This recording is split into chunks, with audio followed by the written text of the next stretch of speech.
accept defeat. I will never accept defeat. I will never quit. I will never leave a fallen comrade. I am disciplined. I am disciplined. Physically and mentally tough. Trained and proficient in my warrior task and drill. I always maintain my arms, my equipment, and myself.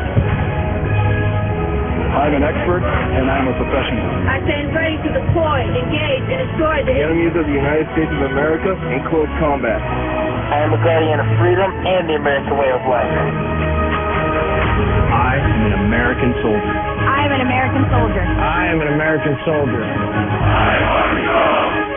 There's strong, and there's Army Strong. See what it takes at GoArmy.com. Sometimes riders feel lost, unsure why a passage may not be working. It takes another set of eyes to help us nurture our writing into full material.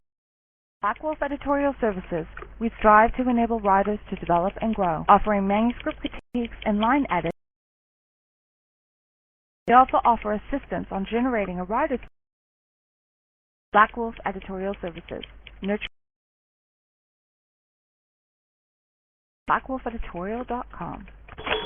Hey folks, I want to introduce you to a friend of mine, Dr. Richard Harden. We are on the same mission, which is waking up America. We just have different paths. So stay tuned for some information on how you can keep up with Richard and all his work.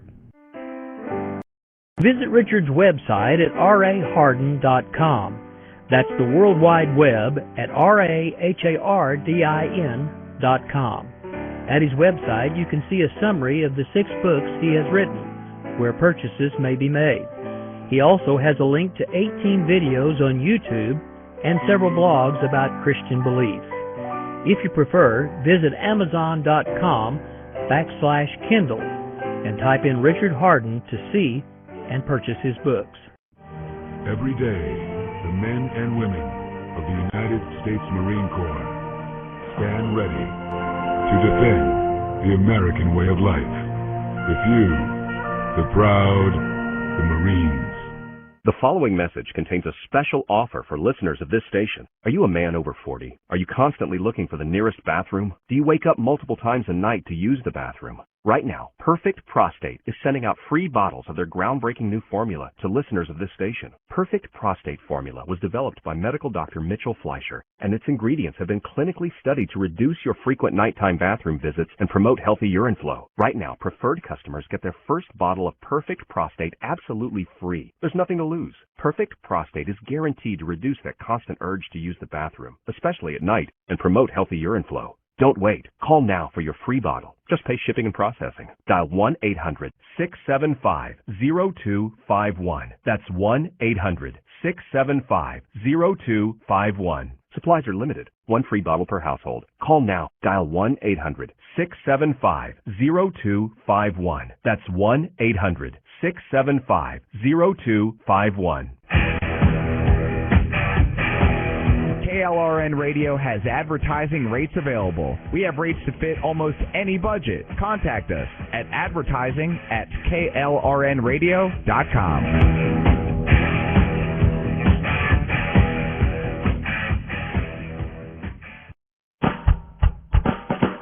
You're listening to the Spark Radio Network, internet radio like you've never heard before.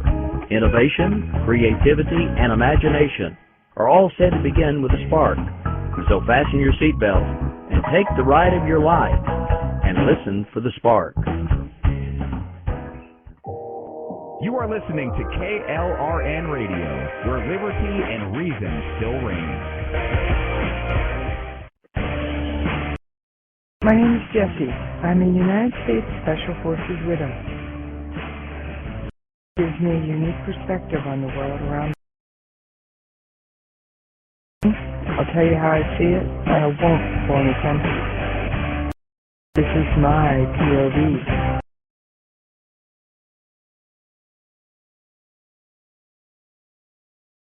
Alright, this is Jessie. How y'all doing out there tonight? You know I miss you when we're not talking. Now, before I get too far into the news and all the chaos that it involves, I have something I have to take care of first. I've oopsed and haven't done it in a while, and I feel kind of bad. Doesn't mean I haven't been following along with somebody's plight, but I've been forgetting and neglecting to do shout-outs to my friend on Twitter, Scott Harvath. Let me tell you just a little bit about Scott. Scott is a retired NYPD sergeant who was a 9/11 first responder. Yes. Now, unfortunately, Scott is battling stage 4 esophageal cancer. Now, he hasn't given up the fight. So, I'm going to tell every one of you to please reach out to him on Twitter at Scott Harvath, SOCTTHARVATH,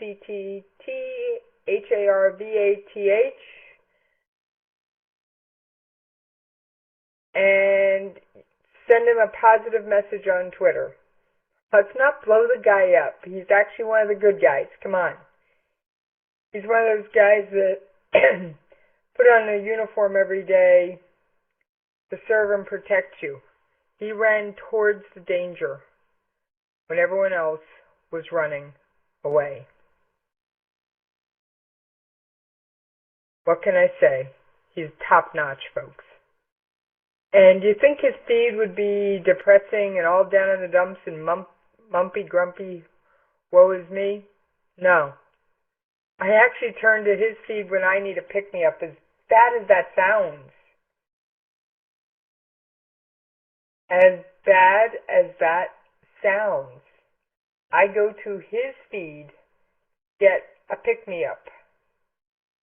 Yes, I know that sounds a little nuts, but that man with esophageal cancer is awesome. He doesn't let anything get in his way. So, Scott, this is the year going to kick cancer in the 6 o'clock and stay in the fight, my friends. Stay in the fight. To quote our mutual favorite author, Brad Thor. So, stay in the fight. Stay in the fight. Alright, we haven't had a good Mosul, Syria, blah, blah, blah, blah, blah, blah, update in a while. So I got a couple stories on those topics, and we're going to take a look at them. Of course I've got my show prep. No, I haven't banged it on the desk yet. You didn't miss it. I was busy saying something to Scott. Sounds a little light because I've got some of it online that isn't printed. What can I say? Here's the rest of it. And yes, we will be discussing North Korea and their nuclear missiles again. Because we finally have, now that everybody's gotten off vacation, we finally have some actual government reactions. Not a lot of them, mind you. But we have a few.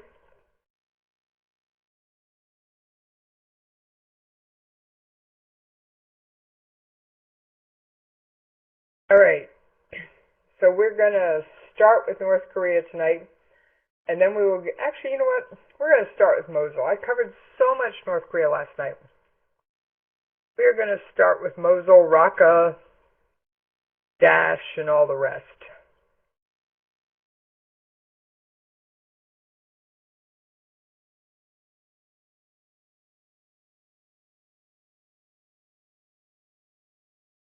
Alright.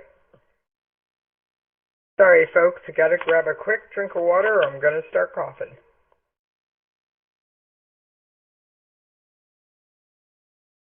Seems something just doesn't want to quite stay put for me.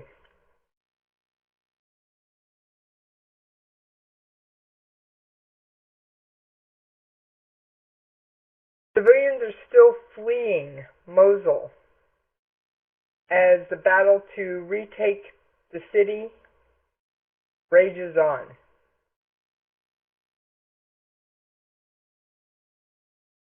Hundreds of residents fled from eastern Mosul neighborhoods on Monday as the second phase of the army offensive against Daesh militants continued. The men, women, and children, mostly from the neighboring Quds and Instar, boarded trucks near Bartella to be taken to nearby camps. The joint team has transferred our brothers and sons from the left bank to the security screening points. We've also provided them with medical attention and meals. They'll now be transported to the camp, said Brigadier Jabbar Hassoun, a member of the Iraqi army. Since the offensive to capture Mosul began 10 weeks ago, counterterrorism forces have retaken a quarter of the city, the jihadists' last major stronghold in Iraq. But their advance has been slow, and troops on other fronts have made little progress. The campaign is the biggest ground operation in Iraq since the U.S.-led invasion of 2003 that toppled Saddam Hussein, entered its first significant pause earlier this month for a planned operational refit. But last week, more than 5,000 soldiers and militarized federal police troops who had redeployed from Mosul's southern outskirts entered a half-dozen southeastern neighborhoods, while counterterrorism forces advanced in Quds and Karama districts after receiving reinforcements. More than 114,000. I'm going to read this to you one more time. More than 114,000 civilians have been displaced from Mosul so far, and this is according to United Nations estimates. But there's still approximately 1.5 million still thought to be inside the city.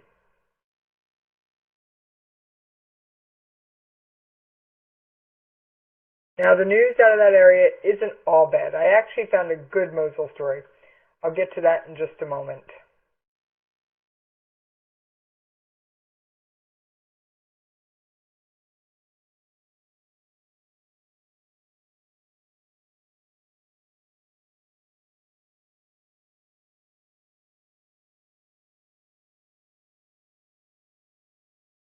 See if I still have it pulled up or if I need to relocate it.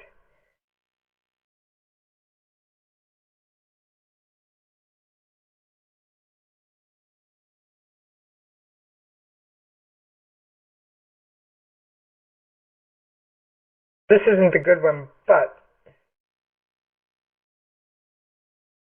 it is another Mosul story, so we will discuss it.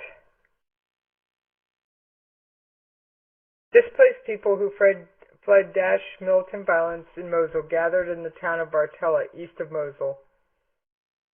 Some in Mosul are wary of the Iraqi government.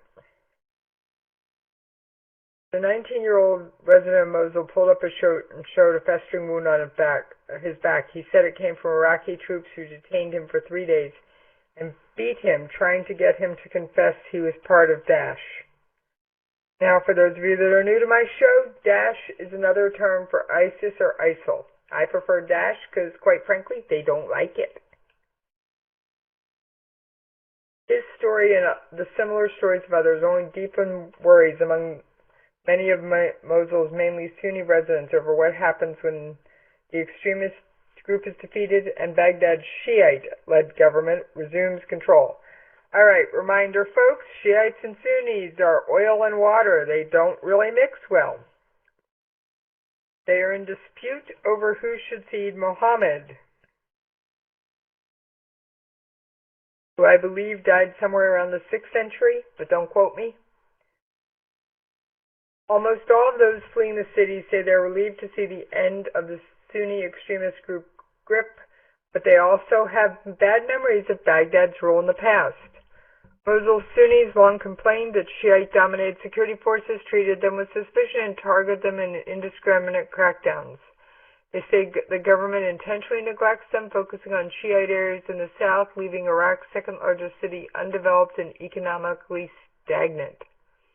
Mohammed Aid said he was detained by troops in December when he sneaked from his home neighborhood, which is under Daesh control, across the Tigris River into a district recaptured by the military.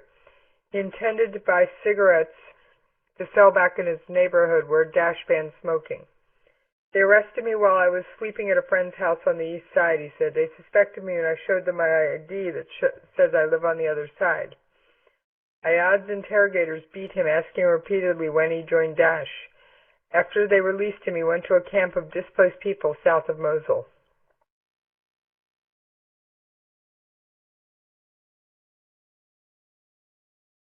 One bearded Mosul resident who declined to give his name said he felt like a third-class citizen, like a Indian who will now have to live on a reservation. It's like they jailed us here, he said of the camp. There have been no reports of major or systemic abuse of Mosul residents by military or security forces, which have been fighting since October to recapture the city. That's in contrast to former Daesh-held areas where Shiite fighters are accused of pushing out or otherwise abusing Sunnis. The military denies torturing suspects and insists no one is denied permission to return to their homes.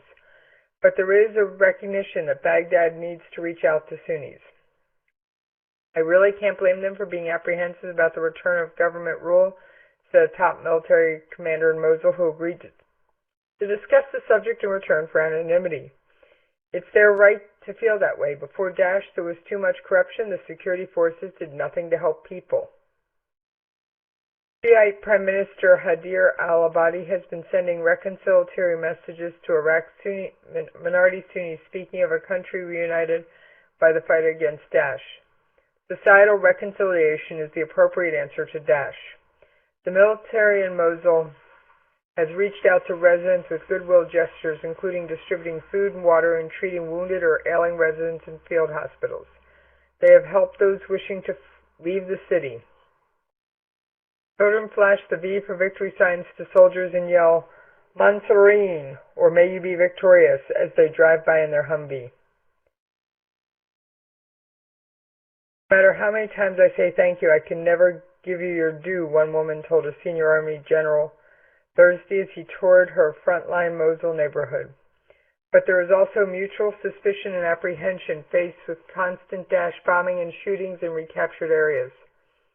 Military fears sympathizers and sleeper cells among the populations.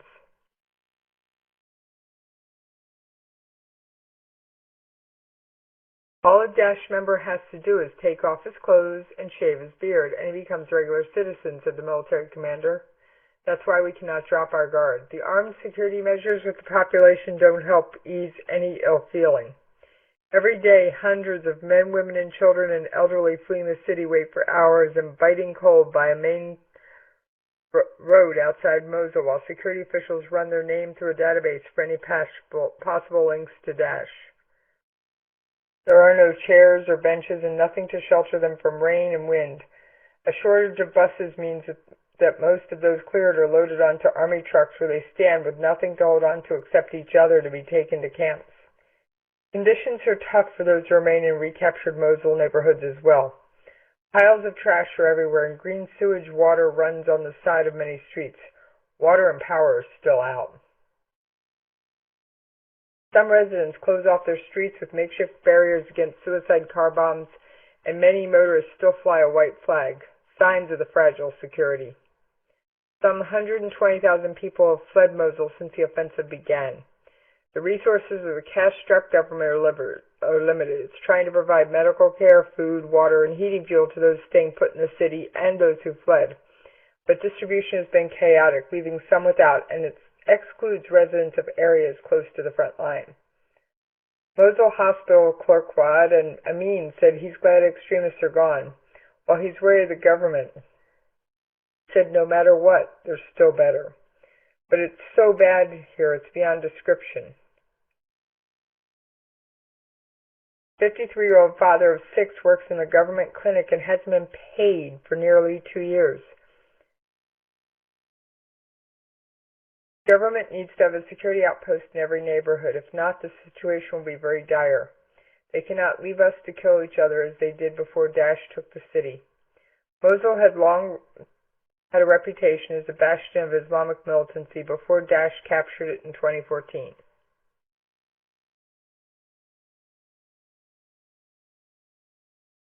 if Dash comes back, no, if the government comes back and wipe away my tears, pat me on the head, and help me get my life back, then they're all welcome. But they will not be welcome if it's going to be all about being marginalized again, said Ahmed Mohammed Hussein, a 52-year-old Mosul University employee. Like I said, there's a lot going on. Now, of course, unless you live under a rock, you know Dash claimed responsibility for the attack in the Istanbul nightclub on New Year's Eve. Oh, yes.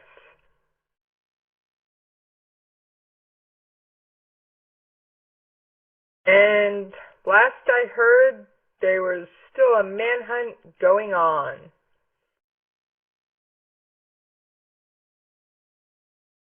In fact, Turkey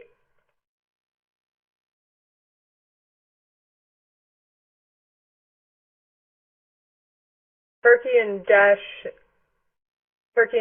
the Istanbul attack signals a descent into open war. The massacre targeting New Year's Eve revelers at an Istanbul nightclub illustrates the relationship between Daesh and Turkey has shifted from an uneasy peace to an all-out war. Daesh has claimed responsibility for the shooting, identified the attacker who killed 39 people as a heroic soldier of the caliphate. The group said the rampage had been carried out in response to a call from its leader, Abu Bakr al-Baghdadi, although it didn't say whether it was directed or merely inspired. They did not identify the attacker by name or provide proof he was acting on their behalf.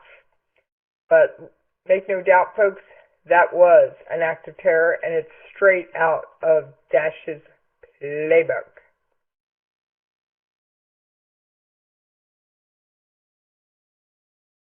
Now, there is a German story that's related to Daesh, so we are going to bring it up now since we're covering this segment of the world, even though this one relates to Germany.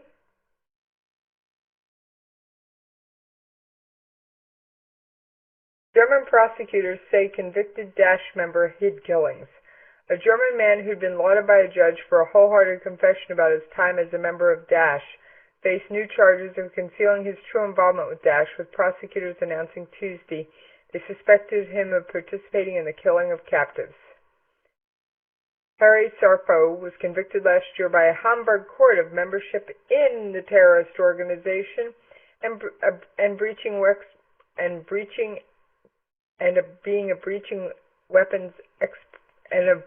weapons export laws. Got to untangle my tongue tonight. The court sentenced him to 3 years in prison, with the presiding judge stating that his comprehensive testimony during the trial counted in his favor. Federal prosecutors say they have now obtained a new warrant against the 20-year-old on suspicion of murder and committing war crimes in connection with the public execution of 6 people in a square in Palmyra in June 2015. Prosecutors said he led one of the captives to the execution site and prevented others from fleeing. New allegations are at odds with Safaro's claim in court that he didn't participate in any killings. Following his conviction last July, Safaro gave several interviews from prison in which he portrayed himself as disillusioned and disgusted by Daesh.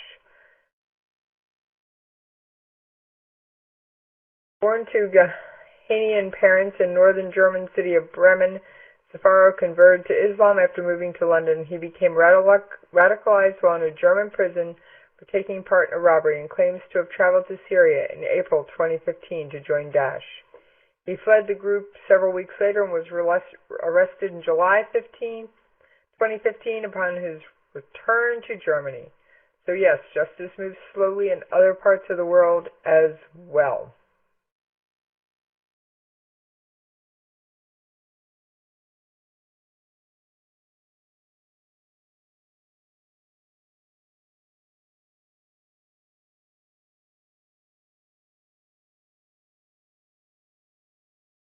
One more Daesh story. And then I think we will move, I'll check on Raqqa and then we will move right along. A video has emerged of Iraqi police presenting a stash of weapons and explosives seized from Daesh during the tussle for the city Nimrud, showing the terror faction's military strength. The footage shows dozens of missiles lined up in numerous rows and electrical wires, some of which are attached to petrol canisters, i.e. gas canisters.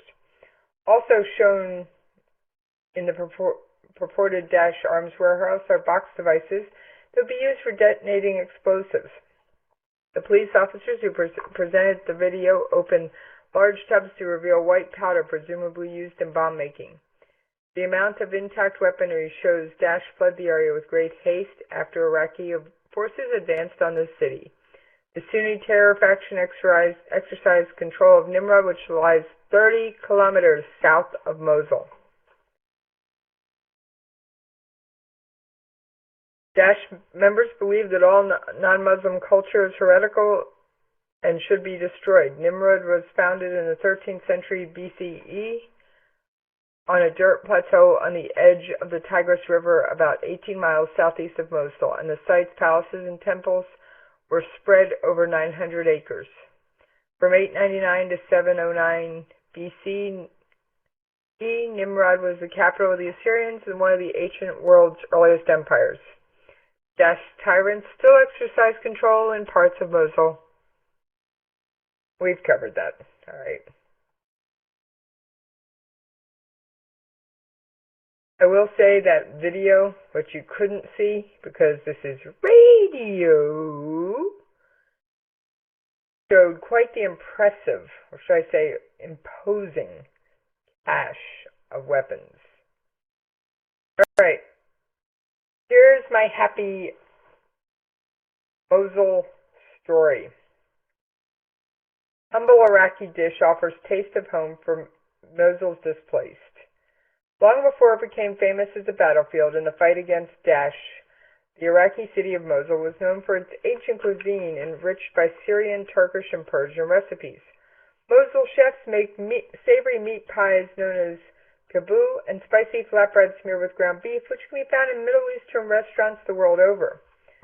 But among the Iraqis, the city is known for pache, animal heads, intestines, and other parts boiled in giant vats. I can say it didn't sound tasty, but to each their own. It is an acquired taste, to be sure, but for so many of Mosul's far-flung residents displaced by more than 2 years of war, it is a reminder of home.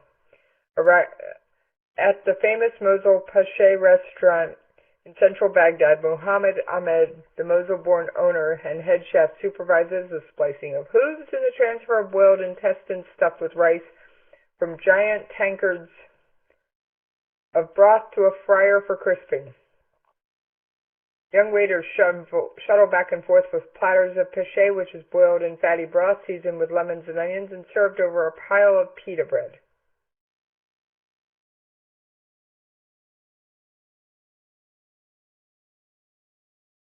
Dish which can be made with beef or lamb is relatively inexpensive. In more freewheeling times, it provided an oily sustenance to those staggering out of Baghdad's once famous bars and cabarets. So, folks, this was Mosul and Baghdad's drunk food.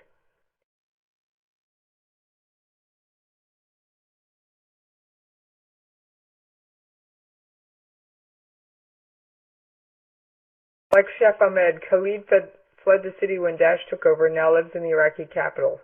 Those who came once became regulars, Khalid added. The pache is Mosul style. Close to the borders with Turkey and Syria, Mosul has become a crossroads of civilization for thousands of years. The oldest known recipes in the world come from Iraq and were inscribed on Babylonian tablets going back to 1700 BCE. 33 separate recipes preserved on 3 different cuneiform tablets, said Tate Paulette, a postdoctoral fellow at Brown University who studies Mesopotamian cuisine. Most of these have to do with the cooking of different types of broth, either meat or vegetable base, and flavored with a variety of herbs.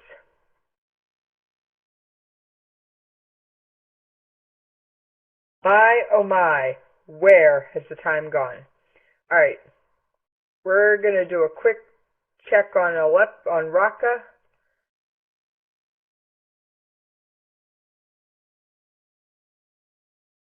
And then we are going to take that almost overdue commercial break, which will be overdue by the time I finish the story. Daesh has reportedly tightened its grip over internet access in its de facto capital in Syria, imposing tougher penalties and applying new tools for restrictions as it comes under increased pressure from U.S.-backed Syrian forces who are advancing towards Raqqa. After the Kurdish-led Syrian Democratic Forces began their offensive to free Raqqa in November, Daesh set up a special unit within its security office to monitor internet usage. Since then, the unit has arrested many online activists on charges related to cooperating with the U.S.-led coalition and other anti-Daesh forces. The unit also includes female Daesh members who investigate women by searching their cell phones, personal computers, and other devices. Daesh monitors have increased their surveillance of illicit internet use, roaming the streets in van with devices designed to pinpoint internet usage and providers. They've also obtained advanced Wi-Fi detectors from Turkey by which they can spot unpermitted internet users.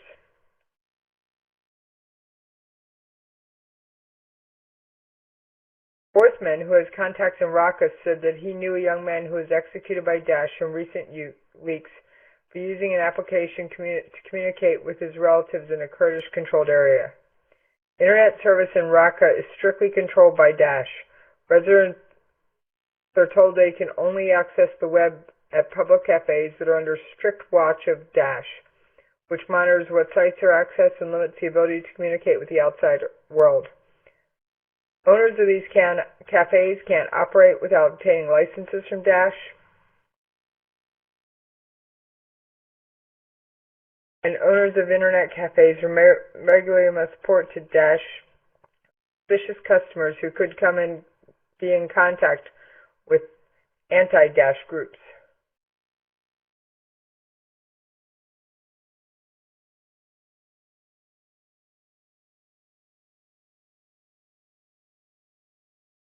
All right. I think that's enough of the Middle East, at least for the moment. We are going to get that commercial break pulled up, and I will see you on the other side. As soon as I get it loaded anyway. You don't think I'm that organized, do you? And I promise I've got some audio clips for the next half of the show relating to North Korea. It's not just me rambling all night, folks. All the regulars are back at their posts, at least until the 20th of January.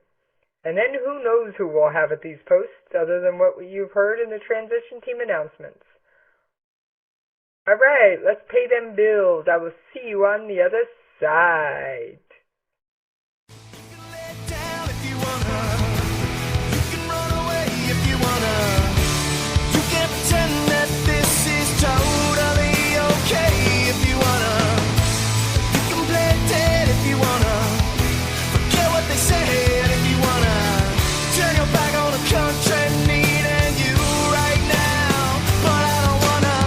In these uncertain economic times, you've got to do whatever you can to save money. One of our biggest expenses can be our cars, especially when unexpected repair bills hit. Not anymore. If you own a vehicle with less than 130,000 miles, is less than 12 years old, has a warranty about to expire, or even no warranty at all, you could stop paying for car repairs. Roadside assistance, towing, and rental coverage are all included. Don't wait for the next repair. Make one free call right now to see if you qualify. If your vehicle is less than 12 years old, has less than 130,000 miles, even if it's out of warranty, paying for car repairs can become a thing of the past. Call us right now and get your car protected before your next repair bill hits. Get protection and no more repair bills. Call 800-696-1030. Again, 800-696-1030. That's 800-696-1030. 800-696-1030. All writers are prone to becoming so attached to our characters and stories that we struggle to see why a passage may not be working. It takes another set of eyes to help us nurture our writing to full maturity. At Black Wolf Editorial Services, we strive to enable writers to develop and grow, shaping stories into masterpieces that can stand the test of time. Editing services are provided for all genres and all age categories. Services range from the critique of the short story through to line edits on full-length novels. We also offer assistance on generating writer's bios for your websites.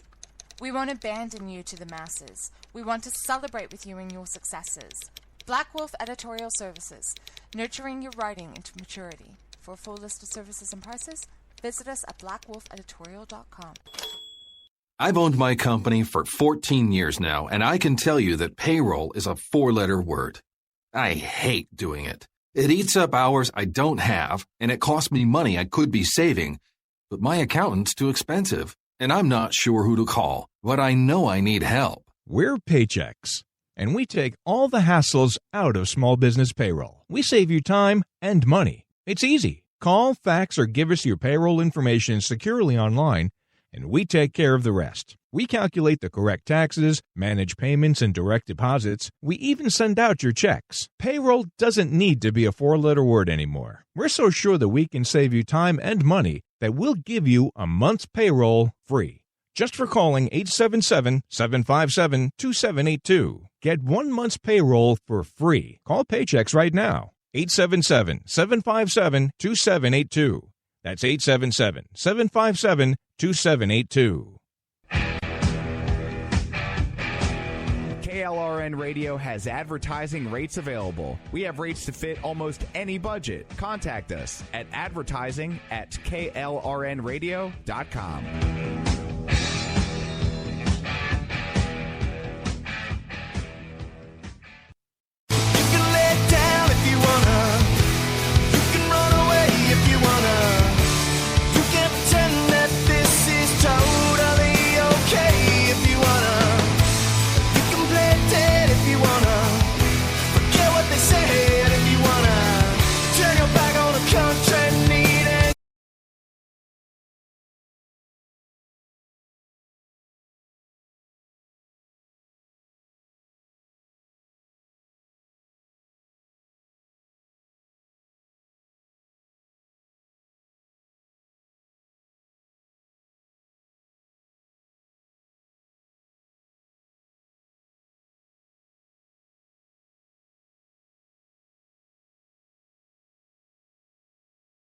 All right. Thank you for hanging in there with me over that commercial break. Now, I've got an audio clip I'm just trying to find. I thought I had it. I don't have it as prepped and pulled as I'd like, but we're going to see if we can find it. All right. I think I got it. Let's take a listen. Does the Secretary of State presume that... From the assumption that in attempting to deal with this regime in whatever mechanisms we use, that he is dealing with a rational... It is difficult when you look at the decisions that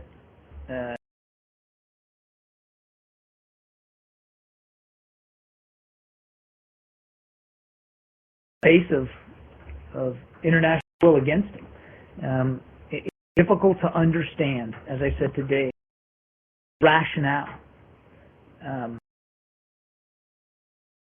making those decisions and in pursuing those programs. Clearly coming at the expense of his own people. Clearly coming at the expense of security and around him and his own citizens and in the... All right, so the State Department says that Kim Jong-un's actions are not only destabilizing the region, but the world. And I happen to agree, folks. Excuse me, Mr. Frost had to make his regularly scheduled appearance. So, what's that, host kitty? Really? You have an opinion? All right. I can go with that. Host Kitty said he has his own opinion of Kim Jong-un. Yeah, I can agree with that opinion, Host Kitty. Want to say that again? Oh, yes, Kim Jong-un definitely deserves 2 hisses, Host Kitty. Now, what I found most interesting, let me see if I can find it.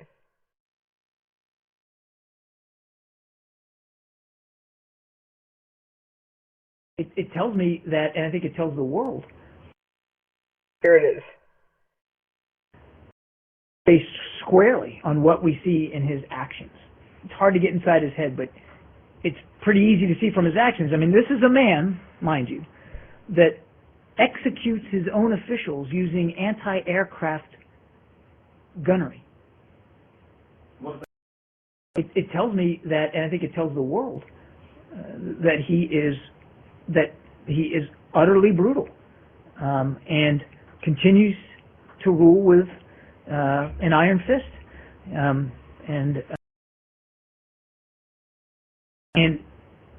because of what you can gather from his actions and the brutality, obviously, that he's capable of, and continues to demonstrate, that you have to take him seriously when he issues threats, and we do.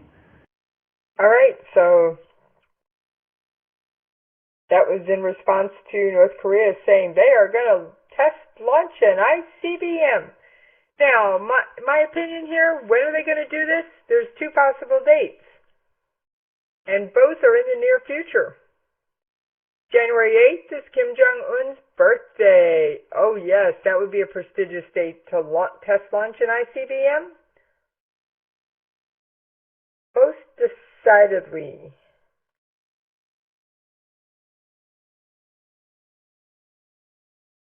The other upcoming date is obvious. It would be Inauguration Day, January 20th. So when's Kim Jong-un going to launch? I don't know. There have been some recent mentions of things going on over in North Korea when it comes to setting up missile launch sites, but none of them are believed to be large enough for an ICBM test.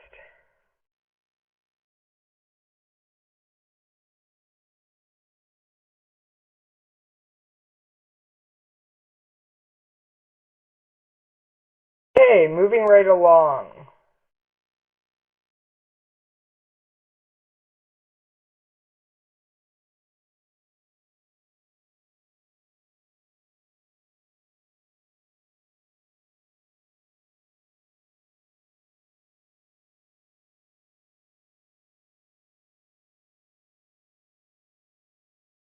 One moment, my computer was giving me grief about pulling up the North Korea story that I was looking for. Donald Trump uncertain as to whether Kim Jong-un is going to actually launch the missile.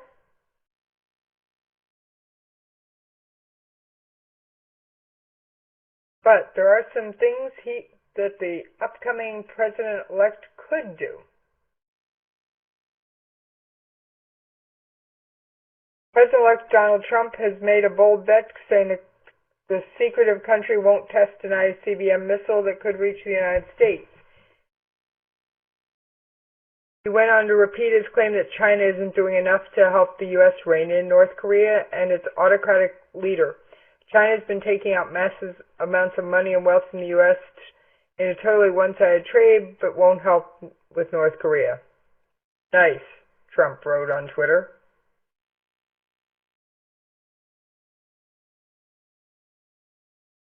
Now, I have to say, I'm not sure Trump is taking this threat seriously. So, what could Trump do? He could pull strings with China. He could push China to beef up sanctions and implement existing sanctions more harshly. But there's no evidence that sanctions really have an impact on North Korea.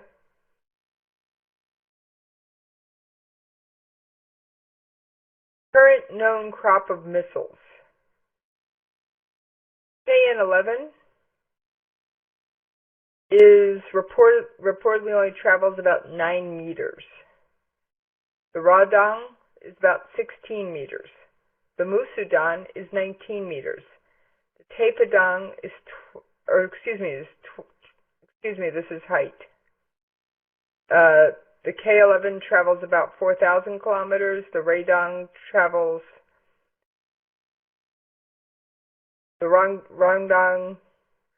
about 6,000. The Musudang, which stands 19 meters tall, travels about 8,000 kilometers.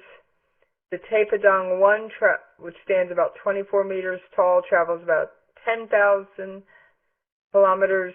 The Tapadang 2, which stands hello again, Mr. Frog, about 29 meters tall, travels about 12,000 kilometers. And the Tapadang 3, which stands 30 meters tall, also travels about the same distance. On the campaign trail, Trump said he would be happy to host Kim for a visit. What's wrong with speaking? That comment was a little off the cuff, hasn't been repeated, but engagement would be an option. However, would 6-party talks work better than 2-party? Who knows? But I would like to see North Korea stop starving their people and start getting some other things accomplished. North Korea's First Lady is known for a lavish lifestyle and appearance alongside her husband Kim Jong-un. But according to Tae Young-ho, the senior North Korean diplomat who fled Pyongyang embassy in London, Ri Sol-ju's status as commoner in North Korea's classification system means she is not quite in position to hold influence over Kim's important decisions. Kim Jong-un, the North Korea's leader's younger sister, is more powerful than Ri and directs all major public events. Younger Kim can often be seen on North Korean television starting about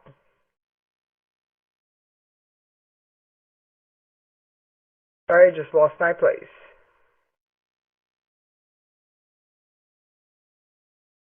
Younger Kim can often be seen on North Korean television, including the 7th Party Conference, darting from one place to another as she accompanies her brother in state ceremonies.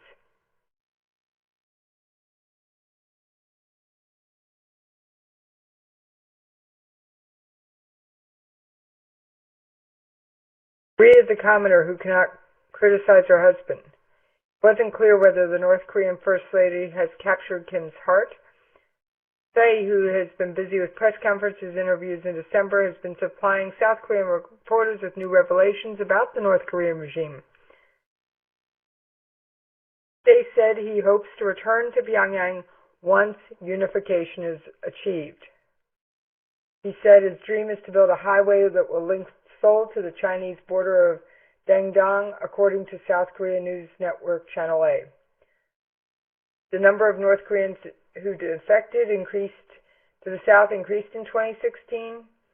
Approximately 1,414 refugees sought asylum in the south last year. The total number of defectors now stands at 30,208. Yes, that is 30,000 people who have escaped the harshness of living in North Korea. All right, back to the North Korean missiles. Let's take a listen to this audio clip. If they are being adequately enforced and it hasn't stopped them, then you need stronger sanctions or another option. Well, we haven't ruled out the possibility of additional sanctions. In fact, in light of the most recent test, there were discussions. Certainly, first of all, let's not get ahead of where we are. We've seen a speech, and we've seen some rhetoric. I'm not in a position to say one way or another that leads to something imminent right now. So we need to stay where we are and where things are. And we know that he continues to pursue this. So we will certainly continue to explore options to increase, if needed, the international pressure on Pyongyang. The second thing I'd say is that, and you know this, sanctions take time. He has obviously proven impervious to sanction pressure in the past because he continues to explore these capabilities. But it doesn't mean that, at least for the United States part, that we're simply relying on sanctions and sanctions alone. All right, so if we're not relying on sanctions and sanctions alone, and North Korea's cut off all diplomatic channels with us. Yes, they've cut off even their last one several months back. What was their last form of diplomatic communication? It was through UN representatives. In fact, I believe it's Sweden that represents us, our interests in North Korea. People, as I said last night, and if you're a regular listener to this show, you've heard me say this again, please, please, please, please, stay out of Iran and North Korea. Those are not friendly countries for United States citizens to visit at present time. I also wouldn't recommend a summer vacation to Syria. Do I really need to remind you folks? Neither place is exactly friendly. Do you really want to have to rush to an embassy of another country or have them try and get you out of jail? Let's not go there. And remember, in some countries, physical forms of interrogation or quote-unquote enhanced interrogation tactics are authorized.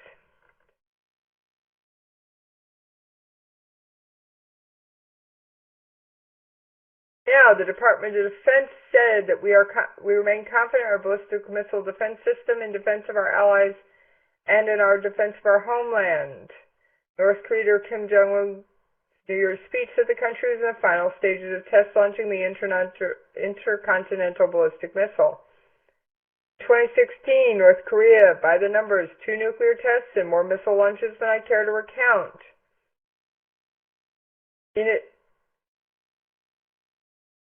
Did this in its quest to develop a nuclear weapon system capable of hitting the U.S. mainland. Analysts are divided over how close Pyongyang is to realizing its full nuclear ambitions, especially since it's never successfully test-fired the ICBM. North Korea just stated North Korea's drive to develop nuclear ballistic missiles capable of striking the United States' allies has prompted Washington to reinforce anti-missile defenses in the region. The defense strategy is notably based on the Aegis system, powerful TPY-2 radars, and the anti-ballistic missile system THAAD that Washington is relocating to South Korea, a move that has annoyed China, which is North Korea's main ally, folks. Don't you know they're kissing cousins? The Pentagon spokesman did, however, decline to comment to reporters on whether the United States prepared scenarios on deterrent military actions to stop North Korea from developing nuclear missiles. We're constantly adjusting to the North Korean threat. Pyongyang has shown disregard to the international community for its international obligations, and we are monitoring the situation very closely. Translation. We're not telling you our plans, folks. They probably have them. Alright, let's listen to this other clip on sanctions. The international community is galvanized like it's never been before. Does that mean that every country is implementing every single one of the sanctions that are in place on any or every given day? Of course not. But that doesn't mean that we don't want to see that happen. And it doesn't mean that the sanctions that are being implemented are in fact still the most stringent that have been in place here. So. Okay, so there are sanctions in place, and they are the strongest in ages. And these may actually hit North Korea right in the wallet, because these are designed to strike at their only export, which is coal.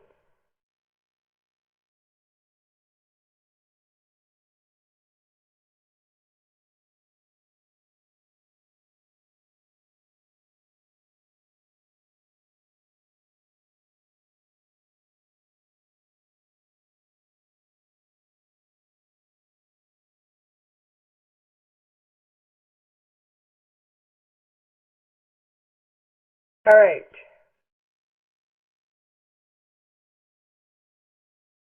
There was a question today at the press conference, and I don't have the audio. It wasn't on DVids where I could easily catch it. But this is a bit of good news.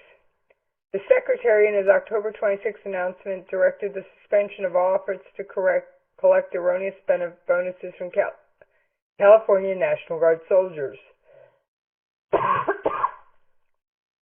He directed that by January 1st, we would establish a streamlined, centralized process to ensure the fair and equitable treatment of our service members and in the rapid resolution of cases. The update is the process is in place. We believe we complete all these cases before the July 1st deadline established by the Secretary. The bottom line is we have about 17,500 National Guard soldiers who are facing potential recoupment. We expect to initiate a detailed review by the Army Board for the correction of military records for only several hundred cases, probably less than 1,000 cases. The majority of those, the vast majority of those 17,000 cases will be able to screen out and forgive debts or forego debt collection without the need for more detailed review. That is good news.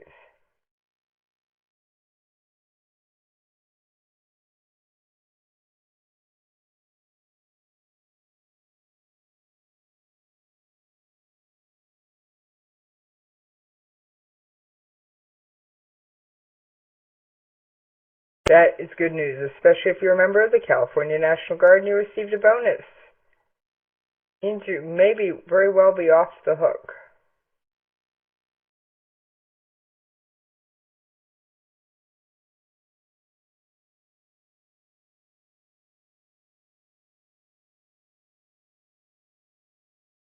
And the Defense Department said when it mentioned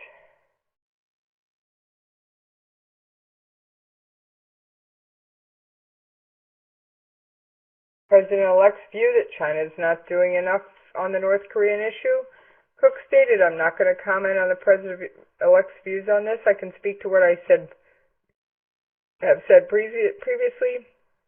The United States feels that there are a number of countries calls on all countries to use the influence they have to encourage North Korea not to engage in provocative actions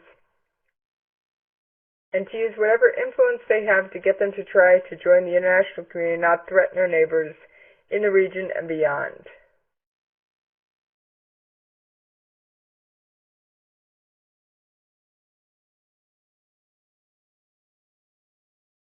So, on that note, I've got one last good news story for you. And for those of you who did not watch the Rose Bowl Parade, as I didn't, I was still asleep when the Rose Bowl Parade happened. The United States Air Force Total Band kicked off the Air Force's 70th birthday celebrations by playing at several venues in Southern California, culminating in the 128th Rose Parade. The band is comprised of 103 active duty and Air National Guard musicians from around the Air Force, with the majority of the members from the U.S. Air Force Band of the Golden West at Travis Air Force Base, California. The Air Force uses music as a communication tool to highlight capabilities, innovation, heritage, and significance of air power to our national security.